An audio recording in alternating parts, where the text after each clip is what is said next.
Hi there, and welcome to Bourbon Turntable. We are the show that blends the love of whiskey with the love of music.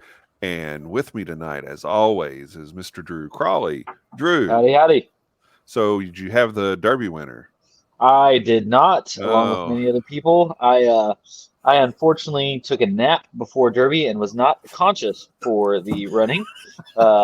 Sounds like I missed out of a race that I caught mostly on Twitter this morning. But yeah, I missed out. I had such a wild weekend. I didn't quite make it to the end. Well, it's the fastest 2 minutes in sports, right? Yep. So, or something like that. I don't remember what they call it. It's something crazy like that. I could see how you could sleep through it, you know. Yeah. I just had a bunch of friends that weren't looking out for me, you know. Yeah, you got to be careful about who you associate with. Absolutely. Speaking of which, Wonder Mike is with us tonight. We love to associate with him. Just say, should I break in? Say, I am Wonder Mike, and I'd like to say hello. Go into the whole. We can do a Rapper's Delight thing. We could do a Rapper's Delight show. Absolutely. You know, I've said before, when I was in, I don't remember, it was middle school or early high school, I could do Rapper's Delight by memory. I could not do it right now as we sit here, but I could probably do pieces and parts. Yeah, but I'm the same way. We'll spare you all of that tonight, and we'll save that for a time when we're at karaoke and have had a drink or five. Yeah. But so, Mike, how you doing, man? Good. How are you all? Wonderful. Appreciate you sitting in with us. No problem. Benji is probably eyeball deep in distilling stuff tonight. He is. We record on Sunday nights, and he has had his schedule changed where he is having to work Sundays, and apparently today was kind of a tough day. Tough day at the office, but we hope he's doing well now, and I'm sure he'll distill his way through it. But hey, we want to tell you guys that we are a part of the Bar Cart Co-op. Bar Cart Co-op is a group of friends and loved ones and feels like family people. And we bring you shows like Distillers Talk with Alan Bishop and Christy Atkinson, and My Whiskey Den with Mike and Ben and Patrick. They show on Monday nights at 9 o'clock Eastern. And, of course, our very own show, Bourbon Turntable. So we thank you for joining in. And we'll have some more Bar Cart programming coming up soon that we will tell you about before too long. So awesome stuff. Hey, Mike, we've got you here live and in person. Are you going to make me play the clip, or are you going to do it for us? Well, I don't know. I mean, what's the lesser of two evils at this point? I mean, to watch my soul being stolen, or to just go ahead and give it up. I think you need to. I think you just need to give it up right now. All right. Don't forget to like, comment, share, subscribe. Hit that bell notification to find out when new episodes are coming out, which new episodes do come out every Wednesday, released on all the medias, Spotify, Apple Music, or Apple Podcasts, and the YouTube. Don't forget the thumbs up. Oh, yeah, and the thumbs up. Thanks, Mike. You're a very good sport. You're welcome. That. Hey, tonight we are talking about no skips and no misses. We're talking about albums with no skips, not meaning that you've got a record that an album, an LP, vinyl that doesn't have scratches on it. That's not what we're talking about. We're talking about you're listening to a song on your iPad or your Spotify or Apple Music or whatever, and you'll just listen song after song after song and never fall to the temptation of skipping one. And we're going to talk about whiskey brands with no misses. So this will be a little interesting too, I think. And so we'll start with that. And Mike, you're our guest. So tell us what's in your glass right now that you think is a miss. You know, it's hard because there's a few of them for me that are no misses, but this is one that's as of a year ago, thanks to Mr. Kevin Rose and Christy Atkinson, I've got Glens Creek in my glass. Aha. And every single thing that I've had from Glens Creek, even the vodka, which they don't distill, but they do things to, I guess that's a safe way to put it. It's pretty good. Yeah. But yeah, it's been a no miss for me since I was hip to that a little over a year ago. Yeah. Awesome. Yeah, Glens Creek is a fascinating place to visit, and Yeah. The whiskey they make is very distinctive. It's very good. As we found out that day doing that tasting, what was it? Maybe 8 or 9 different things they let us try at the tasting bar, and then a couple things after. It was double digits, and I was corrected by David when I brought that up when he was on my whiskey den. He said, "Now remember the pour size, because there's a limit of ounces that you can have in a tasting with Kentucky." So I remember distinctly we had those little tiny cups. Oh yeah, they were thimbles, but yes. it was in the double digits that were across there, and yes. yeah, it was all good. Yeah, 1/10 of an ounce maybe at best. Yeah. So yeah. Drew, you ever been to Glens Creek? I have actually. Took a group out there back when I worked for Brown Foreman, and we kind of did the whole Castle and Key, Woodford, Glens Creek back to back thing. And we actually were with a friend of the show, Phil Colin, and he was kind of educating everybody about the history of those 3 distilleries and what they meant back in the early part of the 20th century. And it was really, really neat time. What they were doing was incredible, and just the scale that they were doing it on compared to Woodford, and then compared to the capacity that Castle and Key had at the time. I think this is 2018, maybe 2019. Yeah. So it was pre-production days over there, but yeah, it was really neat. Yeah, it's a neat spot. So, Drew, what do you have? So I am sipping on some rare breed rye tonight out of my Bourbon Fellowship glass. Yes. So Wild Turkey in general for me doesn't have any misses. With one small exception that's not under the Wild Turkey brand. We don't have to talk about that. We'll bring that up later. But this rare breed is just always stood out to me as a brand, something that's really unique and special amongst a really special portfolio. You do not find a bad bottled turkey, period. But the rare breed rye has this nice, like, candied apple thing to me on the nose. And then on the palate, I just get it's like if somebody bottled baklava, like that pistachio honey dessert thing. Oh my gosh, it is just so tasty. And for a rye, and especially one that's at 112 proof and change, it's just dangerously sippable. Yes. Rare breed, either the bourbon or the rye, are tough to beat. And Mike, what are your thoughts on the rare breed rye? I'm a big fan. I love I think I know which Wild Turkey you're talking about. If it's the same one that I'm thinking of, it's one that I would as a footnote say it was a good gateway to get people to drink whiskey who didn't drink whiskey. Yep. It's just all right. Oh no, not that one. Oh, I got a different one. Okay. No, we're on different pages. But now, Wild Turkey as a whole, they're pretty hard to beat. I mean, for one of the larger operations, the simplicity of their mash bills, it's just it's all about proof and storage. I mean, that's it, and they're doing a damn good job of it. Absolutely. Kevin, what do you got? All right. I have a Four Roses single barrel, and I'll tell you, for where Four Roses was, little history talk here. Where Four Roses was when Jim Rutledge took over was on the verge of shutting down the distilling operation, and he basically took that and reversed it. And I don't know that there's of the big distillers especially, that there's one that is more consistent in terms of quality than Four Roses is. And the Four Roses single barrels I've just never had one that I thought, oh, well, this is not that good. And this one in particular is Bryn Elliott distiller pick. I don't think he distilled it, but from a couple years ago, actually. And I found it in my cabinet yesterday and opened it up to drink with the Derby.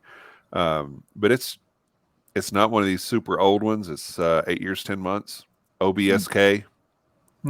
And it is it's just fantastic. It's like creamy caramel, cinnamon, nutmeg in a glass, and it's just fantastic. It's very easy to drink, and comes in at 120.8 proof. So, and I have it in my Four Roses glass. You probably can't see that it's etched in there, but it's there. So, through our first round of no misses, cheers, gentlemen. Cheers. Now, do you have a favorite Four Roses recipe? It would be the OBSK. And that's the 35% rye mash bill. Okay. Very good.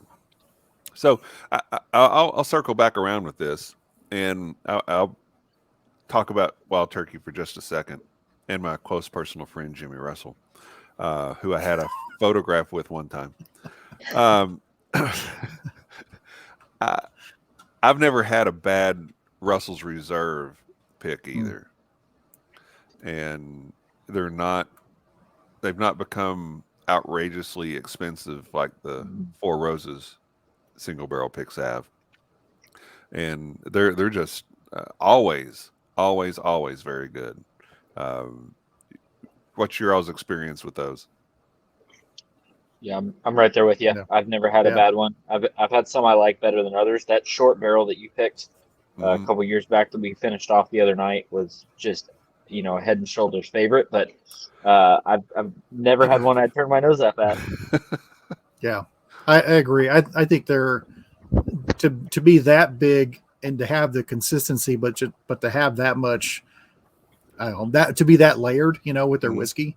And I mean the price points, it's ridiculous. I mean for what you're getting out of those for Russell's single barrel, and I mean even for rare breed, and I mean those are and 101. I mean they're great. I would honestly I would love if Wild Turkey tried to do something like go after Elijah Craig Barrel Proof. I would love to see what they would do with that. I've had higher proof Wild Turkeys that I like, but they were different single barrel picks for like single cask nation. But I'd love to see what they would do with that, just because I mean it's the Russells. Yeah. That would be pretty sweet. Yeah, they're tough to beat. They really are. And I think, Mike, you said that it's all about proof and basically storage. Yeah. Yeah. Because the mash bill is fairly simplistic, and I think they do want one bourbon mash bill and one rye mash bill, right? I believe that's correct. Yeah. That's correct. Yeah. Yeah. So they just know the hidden spots in their warehouses and how to make that stuff work. Drew, you got any others? There's a few expressions that I will always try to pick up. So Elijah Craig Barrel Proof that Mike just mentioned is one of those that I'll always try and at least get a bottle of each of those every year. I think it's very, very hard to compete with the batting average of our friend Alan Bishop over at Spirits from Schlick. That's a hard one to pass up. And, without getting too into the Homer fanboy thing, I think Old Forester, what they currently have on the market, not withholding the current TTB labels that just got put out this last week that we texted about, but everything else that they have, I think, is a very, very solid expression. Great price point, and similar to Wild Turkey in that they do, one mash bill for bourbon, one mash bill for rye, and everything for the most part is going to be 4 to 6 years. They may have one or two expressions in that portfolio that go a little bit longer, but it's just filtration and proof points, and then batch size. That's the only thing. Yeah. And they've fought to maintain a pretty competitive price point, especially with the 100 proof and the rye. So I think that's that's another one where if you're looking at a shelf and you don't know what to do, or you're traveling and not sure what to get at a place you're unfamiliar with, hard to go wrong with Old Forester as well. Yeah. Yeah. Yeah, I think that it wasn't too many years ago where, not necessarily things like birthday bourbon, but it wasn't too many years ago that anything that Old Forester put out, you could get it pretty readily.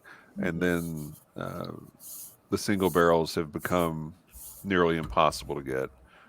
They've got the President's Reserve or President's Choice. Is that President's Choice? Yeah. President's Choice? That's impossible to get.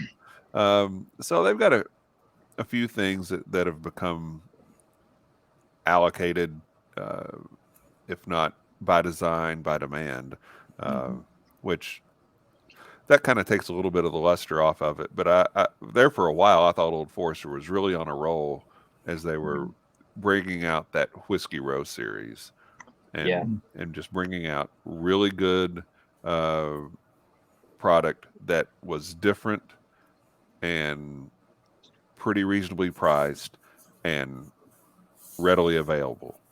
Yeah. Mike, are you a Old Forester guy? I do like Old Forester. There's one that's elusive to me, and I've seen it. I want to try it. I want to try the Statesman, but I don't know why. I've been apprehensive because everything that it's like either you like it or you don't like it. I've not heard anyone say it's okay. It's mediocre. And I would like to. I would definitely like to try that one. I really like 1920. I like 1910. I like making the 1915 out of that. I think it's really good. Yeah. I do enjoy it. I mean, there's Old Foresters. There's nothing wrong with it. I mean, even just the base Old Forester, it's pretty solid. Yeah. I respect what they do. I'm not necessarily an Old Forester fan. I get a kind of a medicinal cherry note that I don't really enjoy in a lot of their stuff. Their product that's a little bit more aged, I don't get that note nearly as much. But to find their product that's a little bit more aged is not very easy to do. But I think they're doing some really cool things there, and I have a lot of respect for that. But it's just becoming harder and harder to get a hold of. Yeah. Mike, you have any other no misses? Yeah. I mean, well, another recent one to me, Buzzards Roost. Yep. I mean, come out of the gate with that and have nothing missing on those at all. Buzzards Roost Iron Root out of Denison. I don't think they can mess anything up if they tried. Wood Hat, I've had pretty good success with Wood Hat. Yeah. All Stumpies. Yep. And and not naming them last, I'm only saying because I didn't want to come across as a fanboy, even though there's a bunch of it over my shoulder here. Right. Spirits of French Lick, yep. which was I mean, when they really came up, which was during when everything was shutting down, and they started releasing, and it was like hit after hit, and it wasn't, the whiskey was really good, but the best labels in the business. Yep. And unfortunately not so much anymore, but what's inside is still pretty damn good. Yep. Yeah. The ones that you named, I had on my list as well. And the Buzzards Roost is a little bit of a wild card because their whiskey is sourced from MGP, but they're very open, very transparent about that. But what they're doing to it in terms of the secondary aging makes all the difference in the world. Yes. And I would agree. Jason Bronner has not had a miss yet on their releases. And at this point, they've got a pretty wide spectrum of expressions that you can choose from the small batch to the single barrels to toasted barrel, the barrel strength, the peated barrel, the cigar rye, which just came out, and now they've got a bourbon and a French oak bourbon. and I think that's all of them. But I hope so, because I can only get so many. I know I'm missing 3 as you're going down the list there. I'm running out of room. But Stumpy's I think is fantastic. There's maybe been one bottle that's come out of there that I didn't care for, but pretty much everything that I've tried from Adam has been just absolutely fantastic, and he's killing it. And with that new still, I'm looking forward to see what he does with it. Alan's pretty good. Yeah, he's okay. Spiritual Fruit Lick. Yeah, he's got some good stuff going on there. And he's no Johnny Cougs, but he's okay for Indiana. Yeah, just the wrong side of the river. That's all. Okay. All right. You guys got anything else? We've got a pretty good list, but yeah, I was just curious only because I saw it on Mike's shelf there. What do you guys think of these new Jack Daniel's single barrels? Because I know there's some mixed reviews out there, but I tend to love them. Mm-hmm. The barrel proof. I like the single barrel proof. I like them. Then I've got single barrel rye. The single barrel proof. I've been a fan of that for a long time. It is. It's a good one to throw at somebody who like myself, where you're just like, Jack, but hey, this ain't Jack. Right. This is a different animal, and it's and they're really good. Yeah. I think they're picking the best of the barrels, and then it's at that high proof, and that makes all the difference in the world. That you're not sipping on old number 7. No. Right. And the Mike. Yes, Mike. You froze up for just a second. I froze a second. No, I say that you were about to blaspheme against Jack Daniels, and no, I said the price point on those is really good on the single barrel proofs. Yes. Yeah. Yes. Yeah. What about at Jim Beam? I mean, I've been a Booker's fan for several years, but I'll readily admit that, especially in the last few years, they've had some misses. For a long time, I don't think they did. I thought everything was a solid home run, but the last few years they've had some misses. But and Mike, I think you're a fan of this as well. Knob Creek single barrels. Yes. Yep. Yeah. The steady diet of those is not. There's nothing wrong with them. Yep. No. Yep. Same with the Bakers. I mean, yes, we drank some of that the other night, but that one just is so underappreciated, I think. Yeah, I like the Baker single barrels. I think they're good. I think they're really good. But that Baker small batch was that and Wild Turkey Rare Breed were the steals of the bourbon world. Yep. Nobody bothered with them. They were always available. You could get them, and you could get them at a really good price. And it was the best kept secret in whiskey.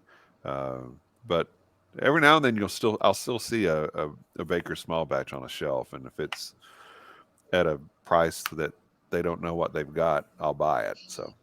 Yep. Yeah. Okay. All right. Anything else, guys, on the no misses? No. I'm curious, which, and maybe this is a different show that you do, but are there some that you think are, well, let's just say maybe the ACDC of whiskey, where it's just like they're going to come out with something, it's going to be okay.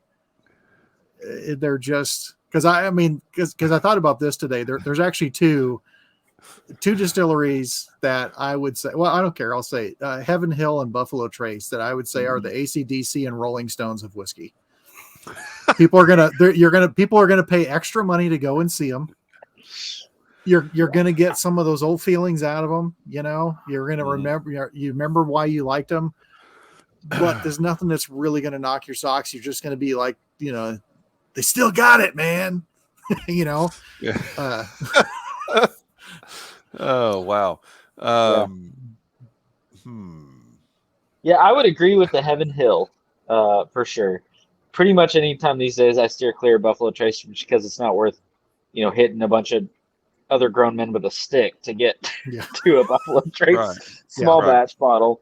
But yeah, Heaven Hill, they always put out some, one or two great things every year, and then one or two things that I'm not quite so fond of. The other one that gets me is excuse me, I'm sorry, is Luxco, where they have 2 or 3 products that I am a huge fan of, and then some that I'm like, what is this? Nonsense. But yeah, those are my 2 that I'm a little wary of, I guess, right now. Yeah, I'm a little offended that you blasphemed ACDC in that way, but okay, which we'll get into later. I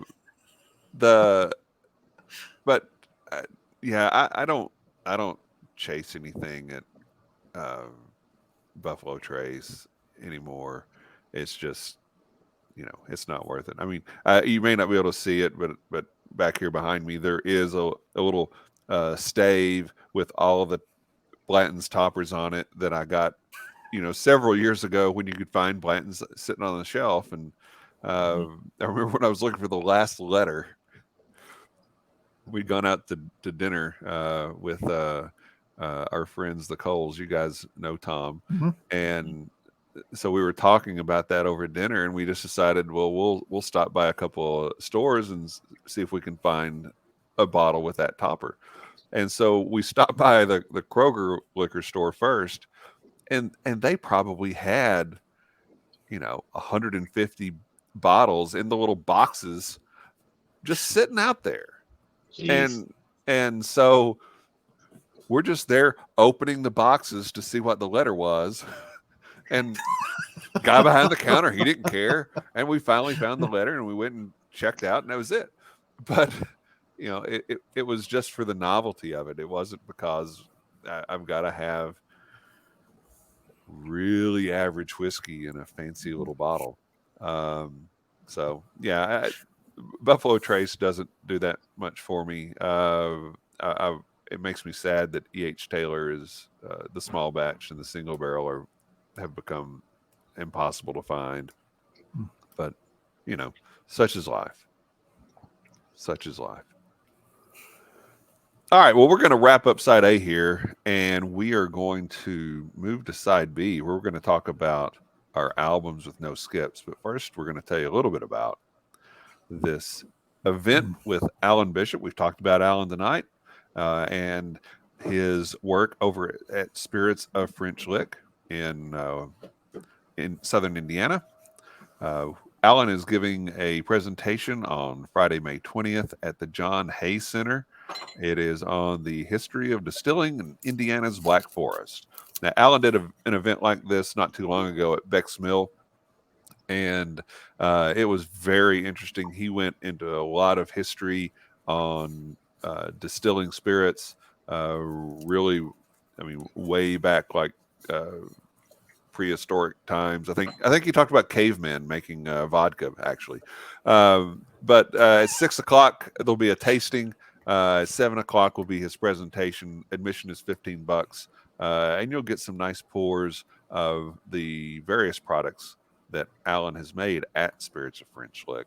So if you are in the area or make plans to be in the area, we will see you Friday, May 20th. So that'll be a fun time. All right, so we're going to talk now about albums with no skips. And Drew, this is kind of your thing. You've mentioned this a few times on the show. You've used this descriptor for different albums, saying it has no skips. So share with anybody that's listening or watching the show what you mean by that. Yeah, so it's hard today in a world where Spotify singles drive a lot of the music market to find a true record that start to finish has no songs worth skipping, right? Every song is worth giving a listen to. So that's really what I'm talking about, is somebody that puts together a comprehensive, one thought, start to finish record. And you can listen to it, whether it, evokes some kind of memory for you, or it just speaks to you right where you're at that point in life. And it kind of becomes the soundtrack to that time in your life. And so I have several of those in my past, which we'll talk about soon. But that's what I'm talking about when I say no skips. Yeah. Something that really gets in your bloodstream and becomes Right. A part of your life. Right. Now, it may not be, at least for me, the way I interpreted it, it may not be one of your top 5 albums of all time. That's right. It may not be your favorite album by that artist, but there's nothing in there that you're going to hit. I don't like that song. Skip. Right. Absolutely. Fair enough. All right. So Drew, kick us off. Give us one. Okay. So do we want to do the whole list or just go around the horn? We'll just go around the horn. We'll get everybody involved here, then we'll go from there. That's perfect. All right. So I have 5, a live album, and then 2 honorable mentions. So I'll try to keep it brief. But my first one was Amy Winehouse's 2006 record, Back to Black. So hard to do a sophomore record and pull it off. And that one, I think, just knocked it out of the park. You got a great production team with Mark Ronson involved in that. Some other people that are of note, which if you get into all the history of that, some pretty cool people she was working with. And I don't think we have a modern artist that was quite so special in terms of the voice, in terms of the legend, in terms of the vibe, I guess, that was Amy Winehouse. And whenever I listen to that, there's a very specific period of time in my life when I just wore that thing out. And so now if any of it comes on, I'll go into Spotify, click up, track number 1 and just let it roll. Yeah. So big fan of that record. I'm not a big Amy Winehouse fan necessarily, but I have a lot of respect for what she does. It's definitely throwback. It's kind of zigging when everybody else zagged in terms of what was coming out in music at that time. That's right. And just phenomenal voice, very authentic lyrics. And it's a really, really good album. Did that win a Grammy? Do you know? I believe, she got a couple of Grammy nominations, and then I believe there was one posthumous Grammy for vocal performance, if I remember correctly. Yeah, let me see if I can find that. Not that matters. Because of Grammys, they suck. Grammys are almost as bad as the Rock and Roll Hall of Fame, which we'll get into some other time. Oh gosh, Anyway, Mike, what are your thoughts on Amy Winehouse and the Back to Black album? I think it's a really good album, and I mean, she was, she's very interesting because she's a talent that, I mean, she had all this talent, but she had to have somebody kind of harness her because she really seemed to be just so afraid, like how she would do things, and it's. I mean, there's times where I thought maybe that was, you could say maybe it was a little overproduced as far as what they had to do with that. But I think that they had to do that for her to rein her in. But it's not overproduced as in, you could tell there's processing and everything else. It's just they've had to, for lack of a better term, chain her down and say, please just sing the damn song, but it's great. It's a really, really good album. I mean, her voice is, you can tell there's so much joy and you could tell the pain in it. When you go back now and you listen to that stuff, even behind her laughing about things, there's pain back there that she just doesn't know how to handle. It's a pretty good album. Yeah. And ultimately ended up being in the 27 Club, which is a club that nobody wants to be involved with. No. She died basically alcohol poisoning, I think was the official cause of death. When she was 27 years old, I think she released a total of 3 albums. Is that right? Yeah, two while she was living, and another one came out after she had passed. Yeah.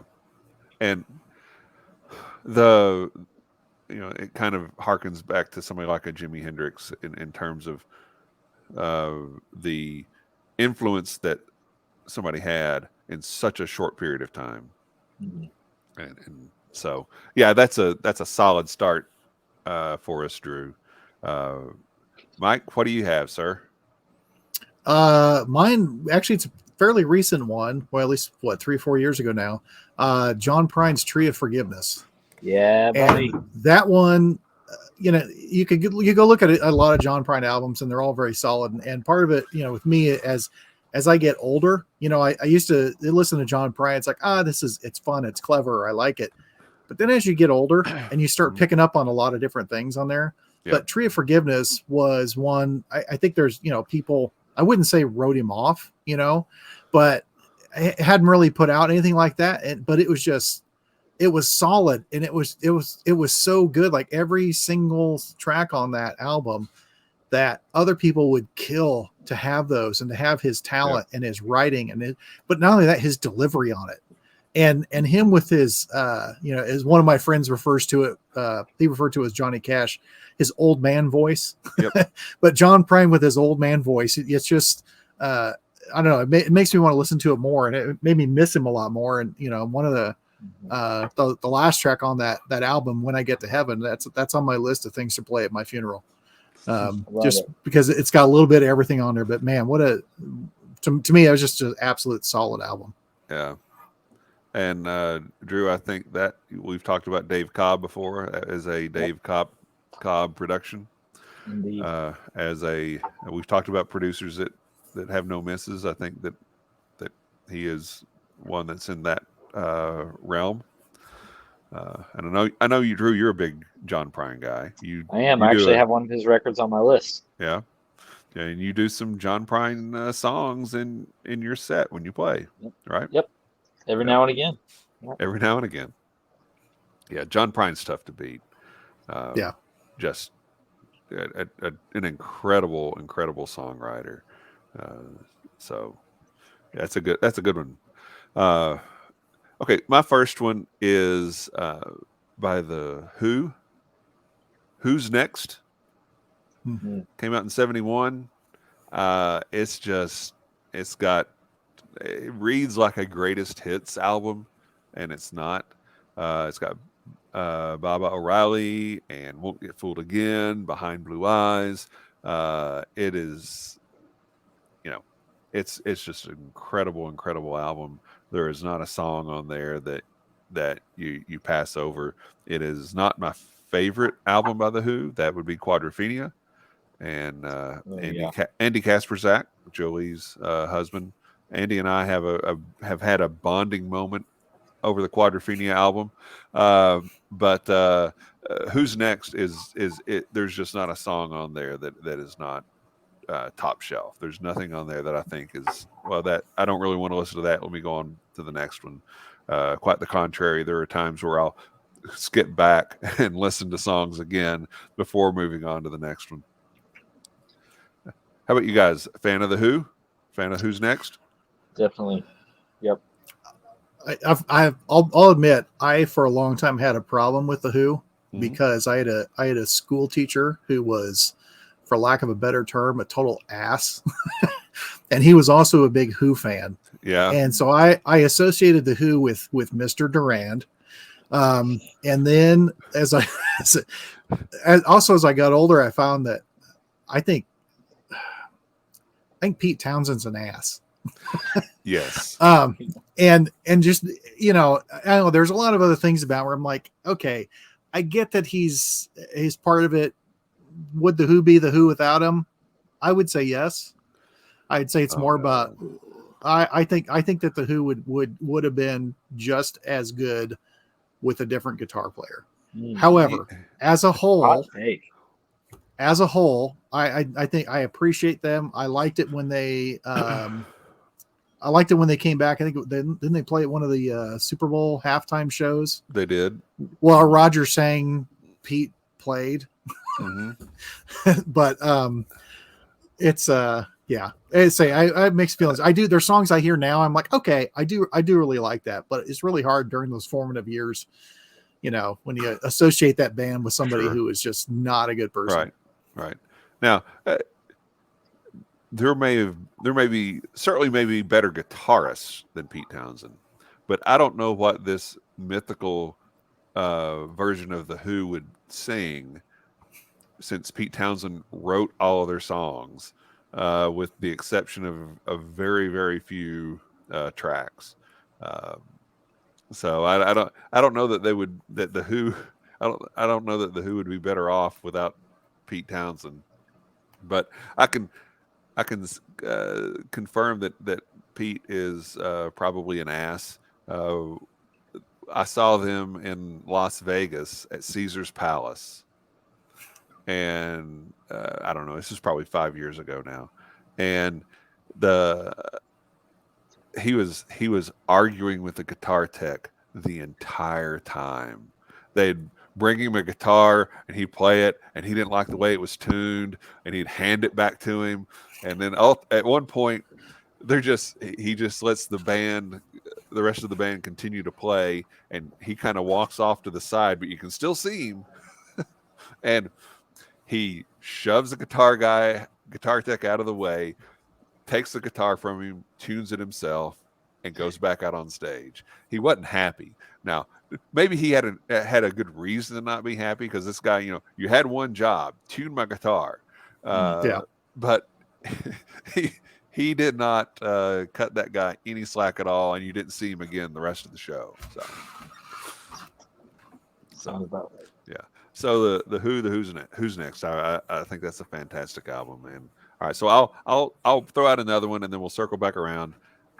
My second one is an album that came out in 1995 by the band DC Talk, and it's called Jesus Freak.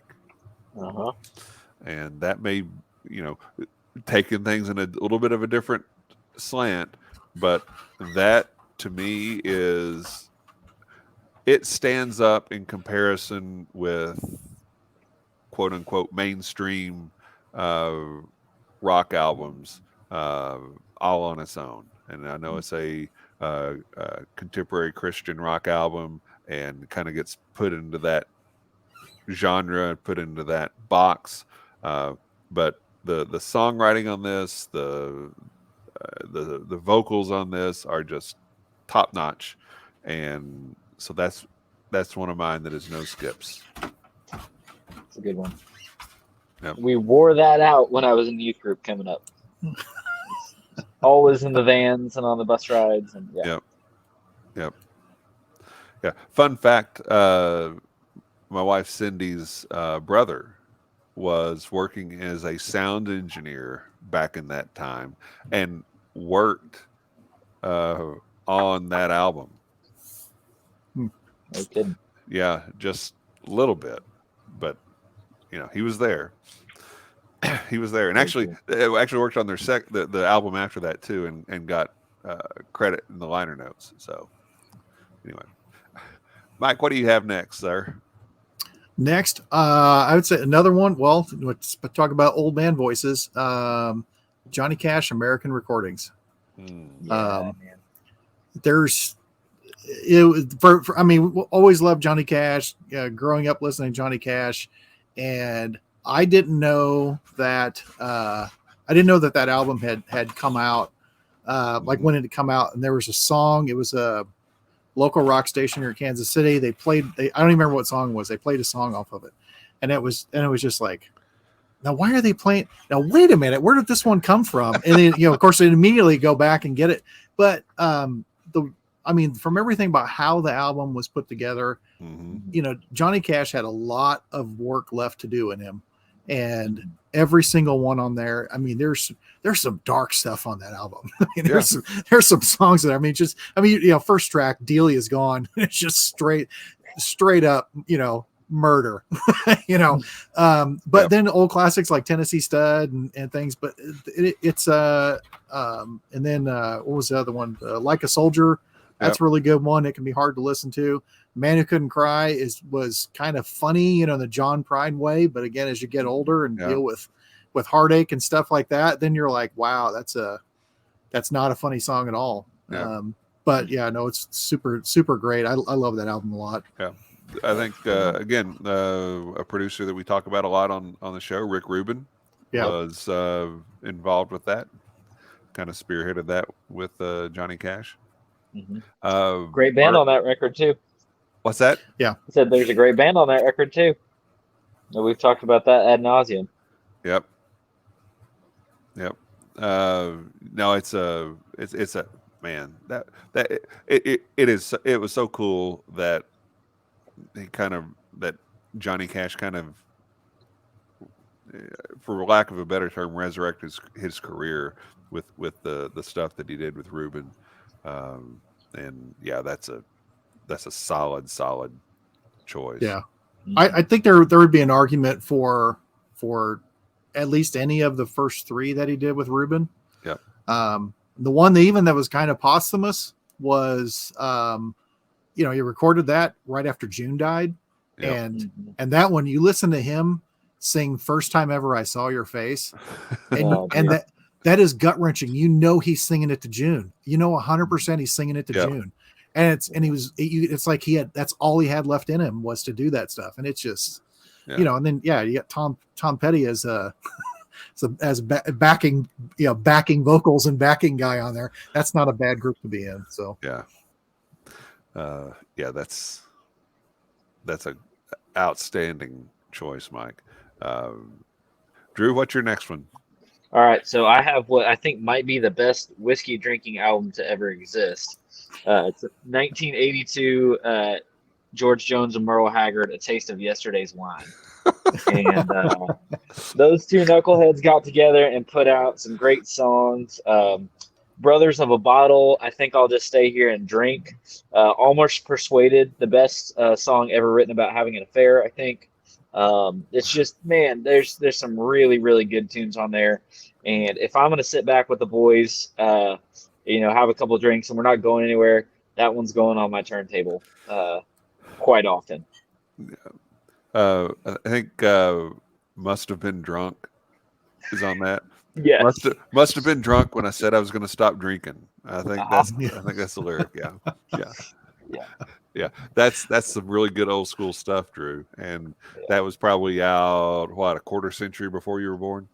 I was born in '95. That was '82. So 13 years. Okay. No, not that bad. Not that much. Okay. All right. That's hard to beat. I'll go ahead and throw in one more just because Mike's already brought him up, but the original John Prine record, 1971 John Prine. Yes. You got Paradise, you got Broken Hearts and Dirty Windows, Angel from Montgomery, Sam Stone. He came out of the gate swinging for the fences, and I don't think he missed. So that's always going to be a special album to me, for sure. Yeah, I think that album, that's also gut wrenching now to go back and listen to some of those, especially Sam Stone. For one, the time that it was done, but to write a lyric that there's a hole in Daddy's arm where the money goes. That's the entire novel. It's just, and you think about it, you're like, that is some heavy shit. Yes. That is some really heavy shit in there. And there was a lot of that going on. I'm sure. That's good stuff though. Yeah. Big fan.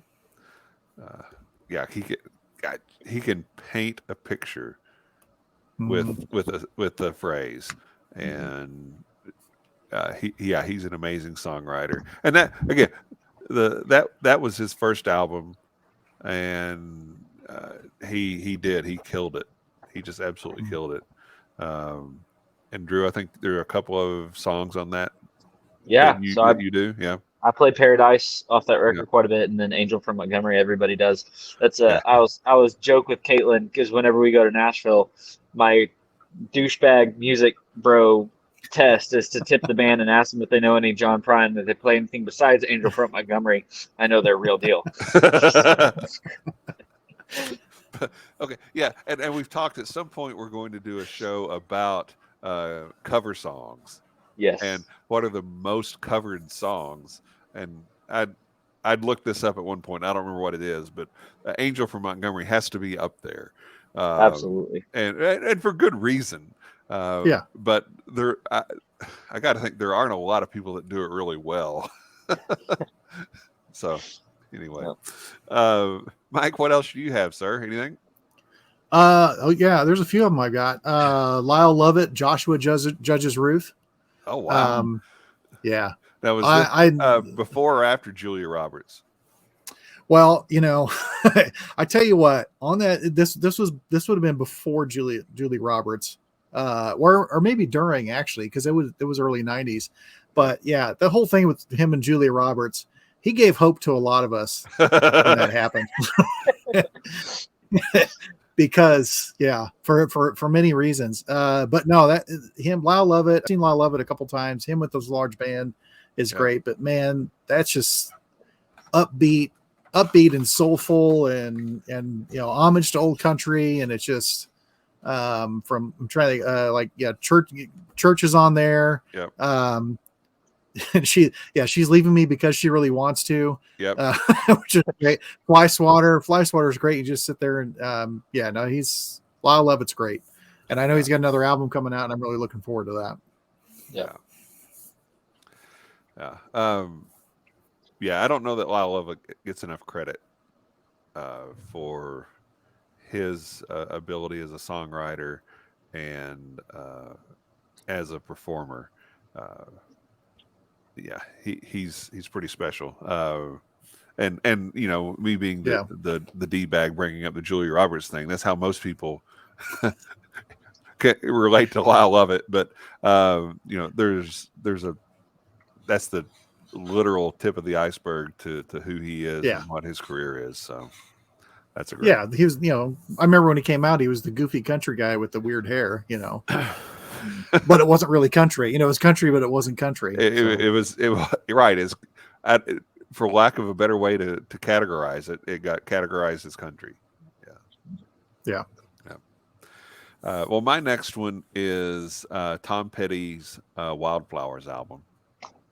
Excellent. And he is. It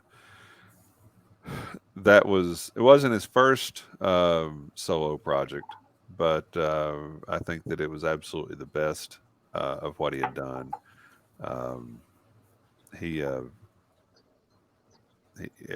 Every October 2nd for the last several years, I'll sit on my back deck and I'll pour something good and I'll listen to that album. With the exception of this last year, and gosh, probably shouldn't bring this up because I don't know if I can get through talking about it, especially as we're recording this is Mother's Day. My mom actually passed away on October 3rd, and we were there at the house, and I would just sit by the bed, and I'd either read scripture to her or I'd play music. Well, October 2nd was the day that I listened to the Wildflowers album, so that's what I did. And I had a pour of something. I don't remember what it was, but I think, Mike, it was something that you had sent me. And I sat there and listened to Wildflowers with my mom, and she wasn't really conscious at the time, but it was a unique experience. So one of the last things my mom heard before she went home to be with Jesus was Tom Petty's Wildflowers album. That's really neat. So anyway, thanks for sharing that. Yeah. Thanks for letting me.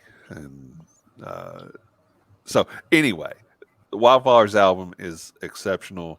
It is they came out with Wildflowers and All the Rest, which is I don't know, probably 10 or 12 songs that they recorded during the same time. They didn't want to release it as a double album because double albums typically are just released to die. So they released what really would have been the second album of the Wildflowers collection. I don't know, maybe 2 years ago, and it's got some great stuff on there. But everything on that album, absolutely fantastic. Yeah, another Rick Rubin production done at Sound City, legendary recording studio in LA. Yep. And recorded with most of the Heartbreakers. Yeah. One of the best bands around. Yep. We talk about Tom Petty and the Heartbreakers. They were the backup band for Bob Dylan once when he was on tour, and so they got around for good reason. Yes. Yeah.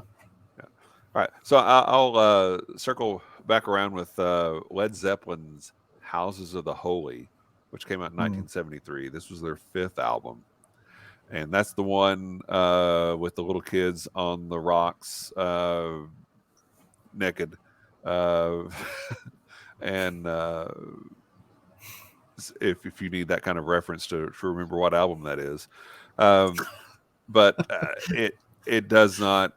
From the very beginning, the song remains the same, kicks the thing off, and it goes through stellar song after stellar song till you get to the last track, which is the ocean.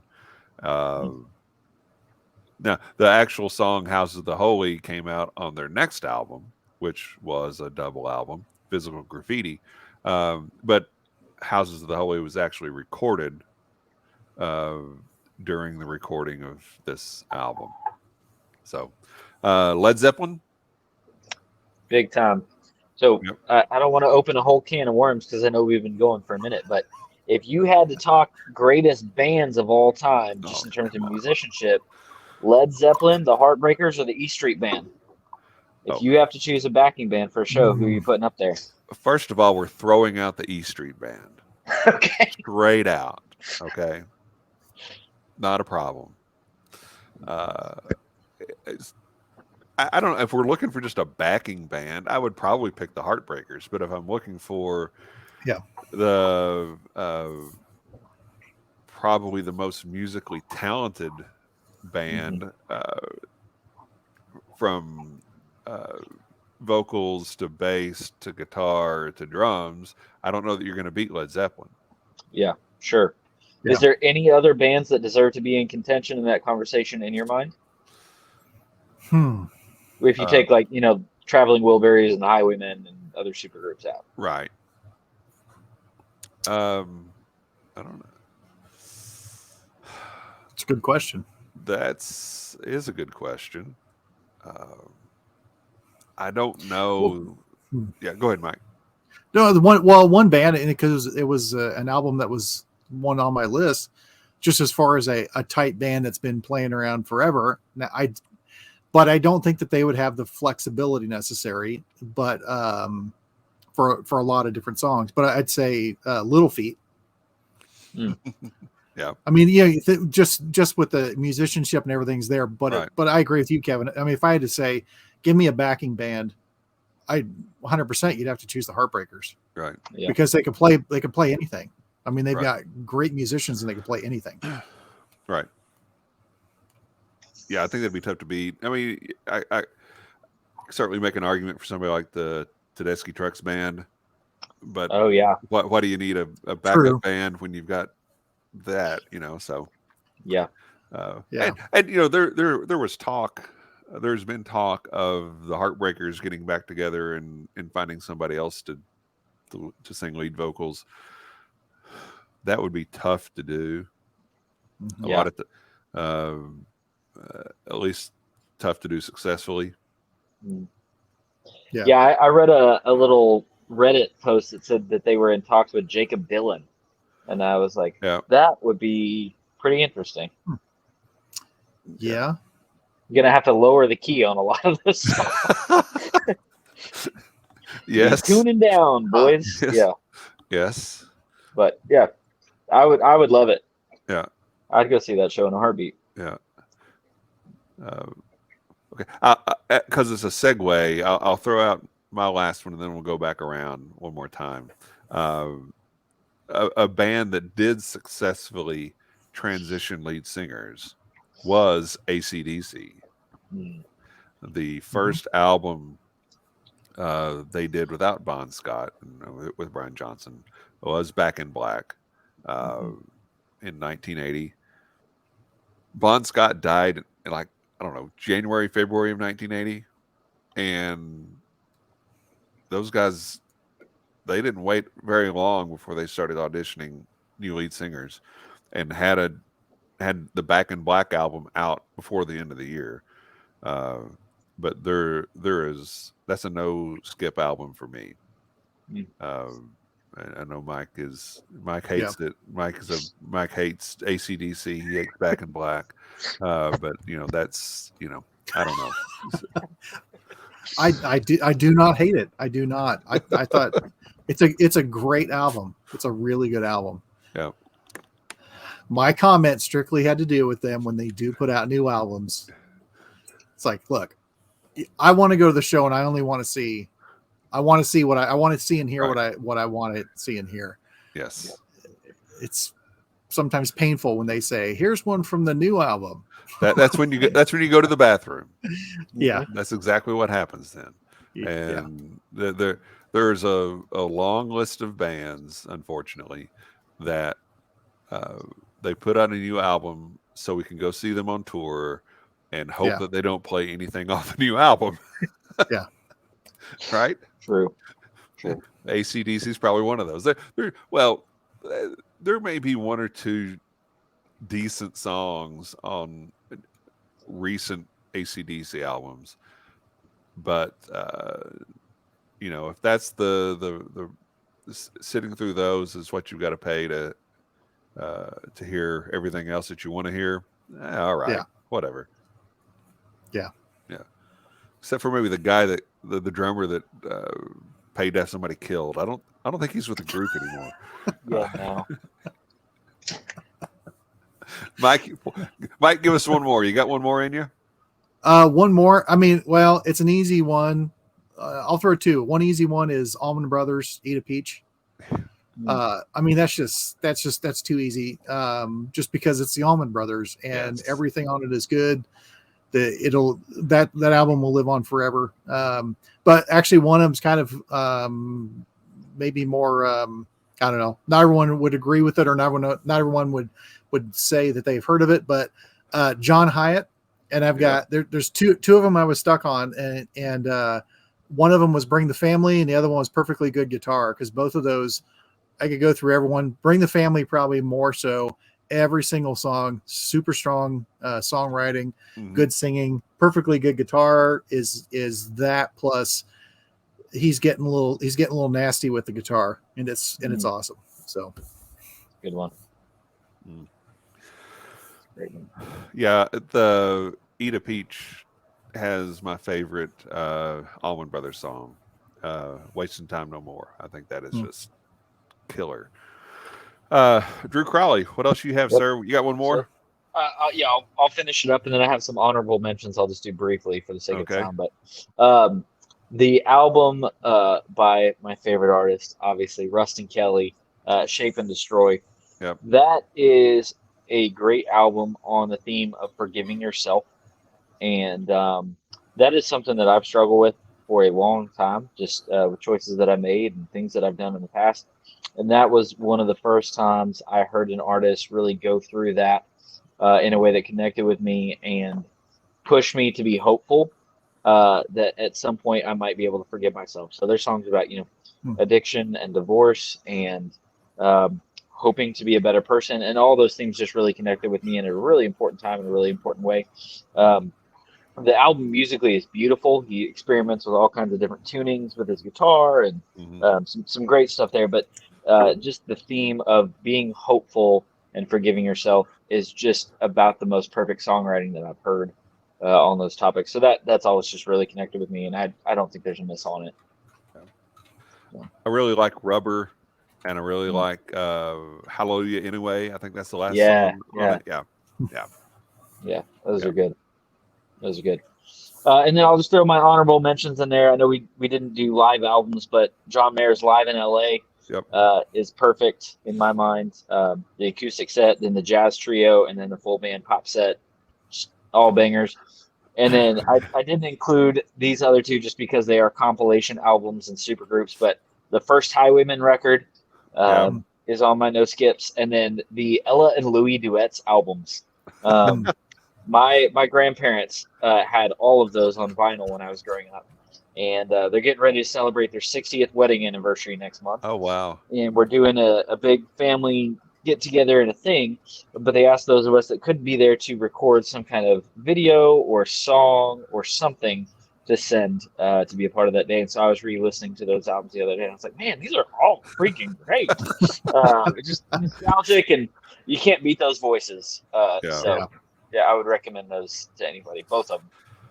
Yeah. Okay, Mike. Any other last minute honorable mentions that you want to throw in? I'll throw two. Traveling Wilburys. Yes. Mm-hmm. And I'll go ahead and I'll go the dirty route. Tenacious D. Yeah. All right. Okay. Tenacious D. Yep. Wow. There's a street in my hometown. It's Kickapoo Avenue. And, do you sing it every time you go by? I will drive my mother, my poor sweet Christian mother, nuts, because when I turn onto that street when I go visit her, I'll put that on just for about 2 seconds, just to piss her off, and then I'll turn it back on. That's awesome. That is great. That is great. All right, I'm going to throw in two more. Then, man, we've thrown out a lot of really great albums for people to listen to or revisit. But if we're going to throw live albums in there, I'm going to say "Stop Making Sense" by the Talking Heads. Mm-hmm. There are times where I just, again, I'll put the video on and watch it, or I'll sit on the deck and just put that thing on and let it play. And I love the way the whole thing is structured. Every song is fantastic, and they're great live renditions of some of the Talking Heads' best songs. And I'll throw one out that is fairly recent. And when we were promoting this show last time, when we were talking with John Waddell, he asked us, "Well, tell me a song that's got no skips on it that you've listened to recently." And so I've got to throw this out, and it's Nathaniel Rightlook and the Night Sweats. The album "The Future" came out late 2021.